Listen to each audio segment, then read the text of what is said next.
Good morning, second graders. It's time for math. Let's go ahead and pull out page 243 where you surveyed and graphed your family. All right. So these are the results of my survey. I surveyed my family and this is what my graph looks like. And then I answered the question or I wrote a two-step problem at the bottom. All right, so remember that when you have finished this activity, I need you to take a picture of it and either upload it onto Canvas or text it to me so that I know you finished it. I'm excited to see your survey. Let's go on to the back.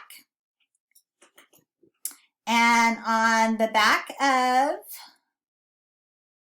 whoa, that was crazy. Okay, I gotta do something different here. Hold on. Okay, I think I'm ready now. I got it all lined back up.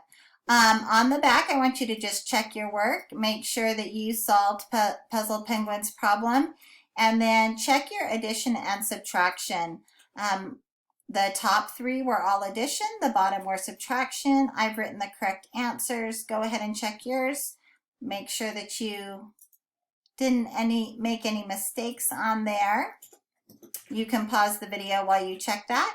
And as soon as you are finished, we are ready to go on to today's math. Okay, today you are going to need page 245, and we are going to make two more graphs. We're going to make another picture graph, and we are going to make another bar graph. And we're going to use the data from this table, and the title of our data is bicycle sales. The table shows the number of bicycles sold at a store on 4 days last week. So the days that they recorded were Saturday, Sunday, Monday, and Tuesday. On Saturday, there were 8 bicycles sold. On Sunday, 9. On Monday, 3. And on Tuesday, 4. So the first thing we're going to do, number 1, is make a picture graph, which means we're going to use pictures, okay? And we need to title our graph the same as the table, bicycle sales. On these 4 lines, you're going to write the days of the week. All right, so go ahead and pause the video while you do that, and I'll meet you back here in just a minute. Okay, boys and girls, I have my graphs made, and so on the picture graph, you should have written bicycle sales at the top to title it, and then Saturday, Sunday, Monday, and Tuesday. Now, I'm having kind of a hard time drawing a bicycle with my little cursor here, my mouse. So I'm just going to put a little circle for mine, but maybe you could draw a bicycle wheel or something like that if you want to get fancy. Let's go ahead and look and see how many bikes were sold on Saturday.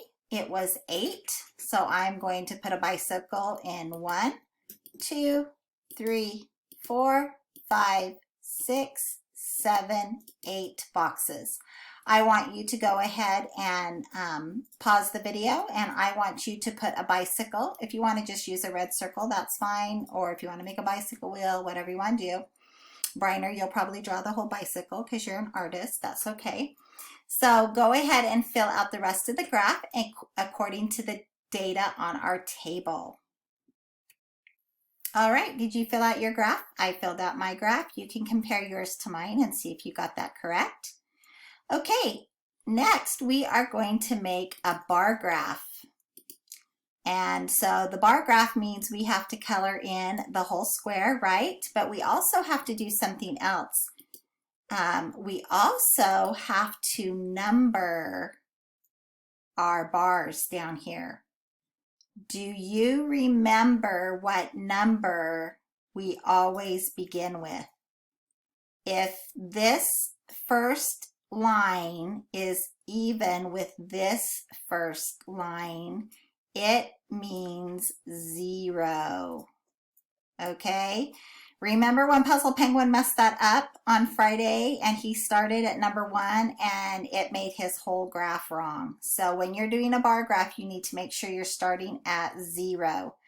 So I want you to title your bar graph I want you to write your days of the week again, and then I want you to start at 0 and put your numbers on. Pause the video and join me back when you are done. Okay, are you back? Do you have your numbers on there? All right, so this time you're going to use a different color of crayon for each day, and you're going to color in the amount of squares that equals the amount of bicycles that were sold that day. All right, so go ahead and pause the video and do that. All right, let's check out our bar graph. Make sure that you ended your boxes at the right number. Boys and girls, if you were the owner of the bicycle store and you wanted to know how business was going, how many bikes you were selling, and what day of the week you sold the most bikes, which graph would you rather look at? Would you rather look at one that had numbers, you know, just like the information? Would you rather look at a picture graph like this, or would you rather look at a bar graph, which would be easier to read? Now, there's no right or wrong answer. Some people are different. Some people would rather look at a picture graph. Some people would rather look at a bar graph. So I was just curious as which one you would like. All right, let's go ahead and turn onto the back page. And on the back page, we are going to answer some questions about this graph, okay? So this is a bar graph, but it is a vertical bar graph.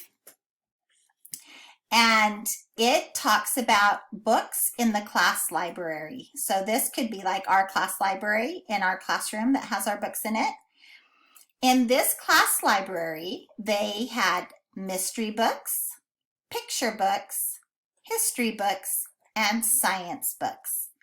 And if you look up here on the bar, you can see how many. So they had 7 mystery books, 2 picture books, 5 history books, and 6 science books. Can you see how using different colors for the bars makes it easier to look at? All right, well, what I want you to do, we're going to answer number 3 together, and then you're going to answer number 4 and 5 on your own, and you will bring it back tomorrow to show me and to correct it with me. Okay, number 3 says, children are reading 3 history books. The rest are on the shelf in the library. How many history books are on the shelf? All right, and that's what we need to find out. How many history books are on the shelf? Okay, so the children are currently reading 3 of the history books, okay? And we know that there is a total of 5 history books on the shelf, okay? So what we need to know is if 3 kids are reading books, how many books are still on the shelf that would equal 5 altogether, okay? So do you think we're going to add or subtract for that? Yes, we're going to add because 5 is bigger than 3, so we know we need to add to get to that. So 3 of the kids are reading books. There's 3 books that are being read, okay? And there were 5 books on the shelf. Oh, you're right. We could subtract too, right? We could say there were 5 books on the shelf. 3 children are reading books. How many books are on the shelf now?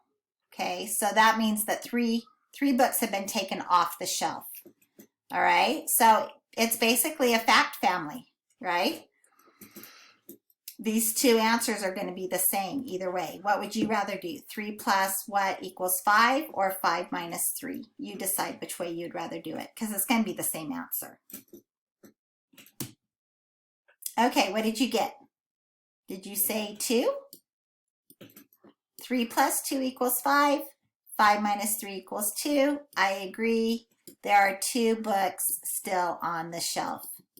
Okay, boys and girls, you are going to do number 4 and number 5. And tomorrow we will check them together. See you then.